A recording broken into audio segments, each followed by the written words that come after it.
An ekphrastic poem is a vivid description of a scene, or more commonly, a work of art. Through the imaginative act of narrating and reflecting on the action of a painting or sculpture, the poet may amplify and expand its meaning.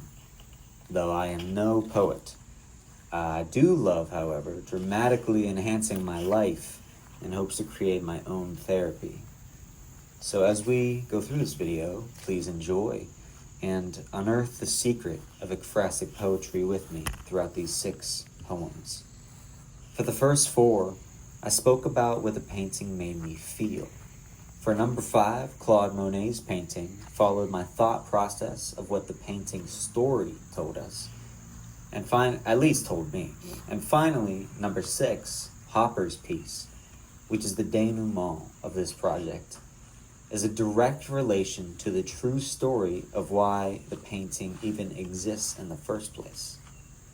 Though I must admit, the secret to ekphrastic poetry is not something I can directly tell you. It is something you must unearth for yourself. As you follow along with these poems, perhaps I may open your mind to something new, whether that be a new writing style, or something so horrible that it makes you throw up, inadvertently ridding yourself of a stomach bug you ingested earlier today. Please enjoy. Thank you.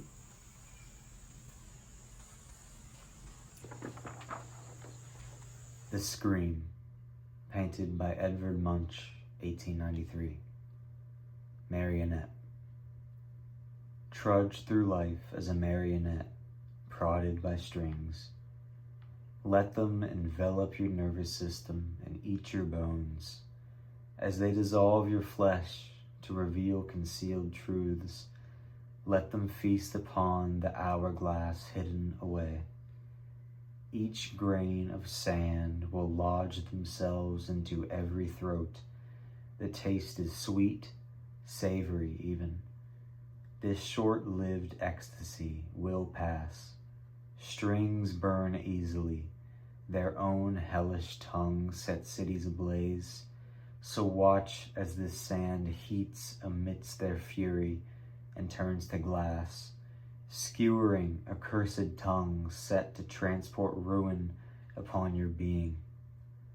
Blood upon the snow has now become a pleasant sight, desecrating what once held the hourglass safely in the sky, a sky which was once held from you. Let them choke upon the sunlight as the water runs red. Get lost amongst the flood and meet, O fate, worse than this sand displaying its innocence. Do it for every string that once strutted through your blood. Pursue the scissors in which gave you ignorance, and finally cut away which you once forgot. For the death of loyalty can taint even the most innocent mind.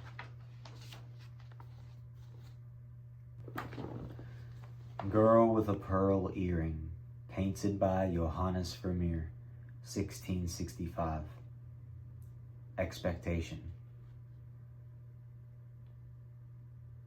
When wallets are heavy, we feel pride, though when they drain, we often feel entitled. Thus so are men who will not abide, for their eyes are protrusive as they wander unbridled. A bite-sized world forces these women to collide with thoughts of a body and possibly titles. Shackled in the midst of an oncoming tide, their eyes take in what decisions they make whilst explaining a bridal. If diamonds are beauty, then my pickaxe is lust, sharper than the knives which tear at your heart. Limitation of action, most feel is just. The barber has cut away your dignity, thus this beauty is gone, and I relish the thought of people who remain steadfast without the bleed from a dart, intended on usurping good people from thrones, to cut off their heads and rot till their bones. Only then will we see what truly went wrong, when you turn into vultures and peck on our carcasses. You fly back to your nest, ashamed of the world, and realize my own words are why we have failed. As you gnaw on your meal of temperament and lust, remember the residual which is now dust, because you didn't realize, but my bones were in a bucket, thrown into your enclosure, while passerbys gawked at your elegance.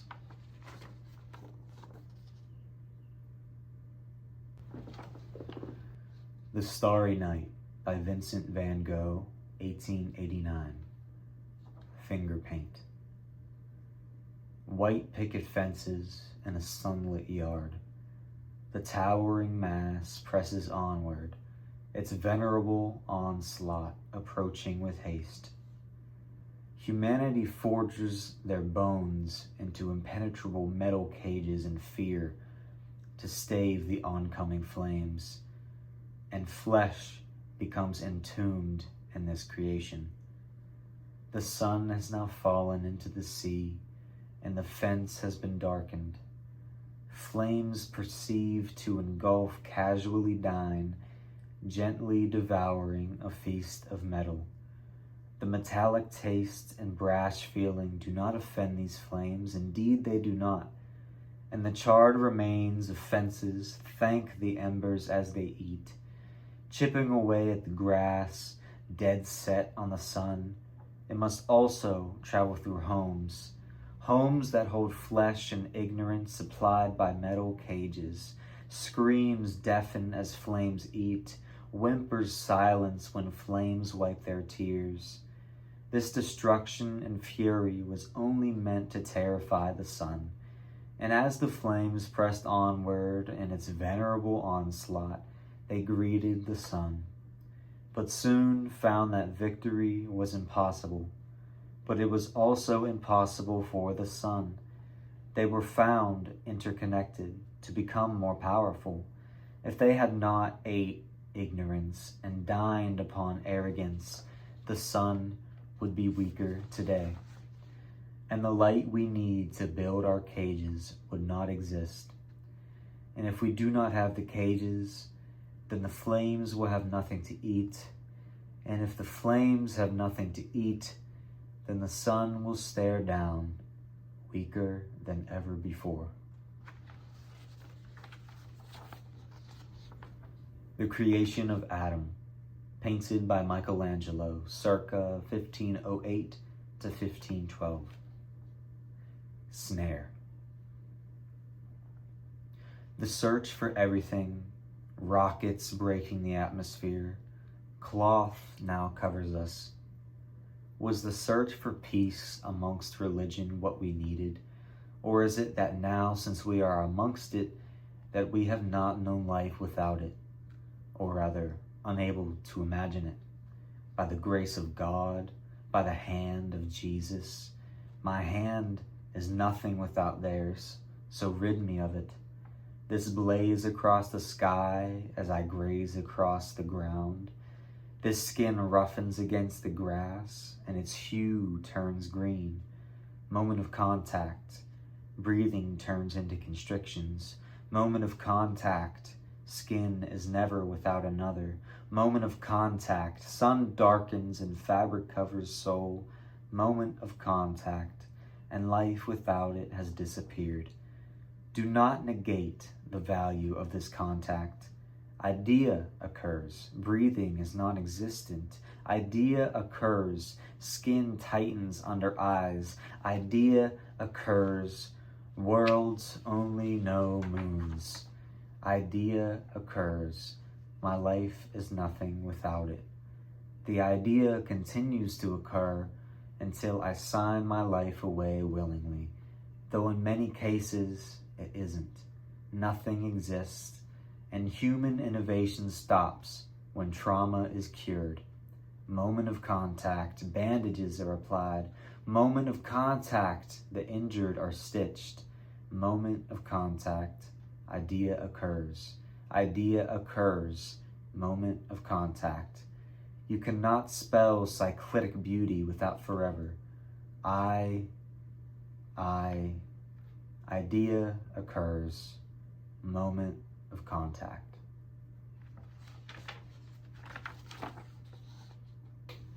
Sunrise, painted by Claude Monet, 1872. Cardinal, rowing into salvation, desolation, swimming away from desolation, salvation. If the sun sets, follow the light, follow the sun, enjoy the loop. Water guides trauma, trauma guides innocence, though friends of water travel amongst one another. Survival, survive, survival, survive. For us, we need to thrive.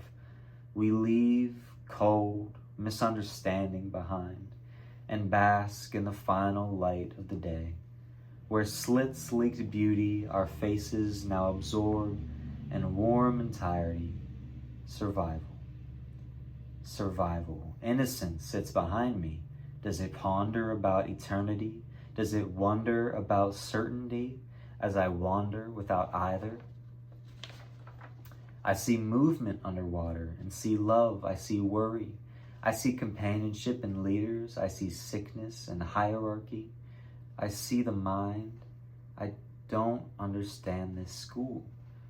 We will sleep tonight in what we think will surface, an eclectic array of all which we believe to be and what most we can never have, what we have lost and what will never be again.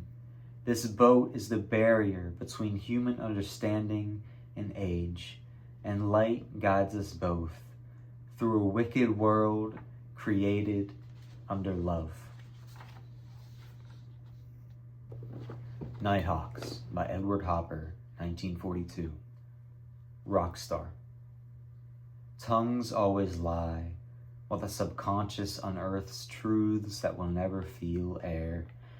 And in the darkness, my tongue leaps from its shackles and latches onto peace, as peace sits beside me and the bartender pours another. Drown me so my eyes close, only then will I find freedom. I have journeyed into the light, fearing no darkness, though no one is here to assist me, for I have never dared tread the path of treachery.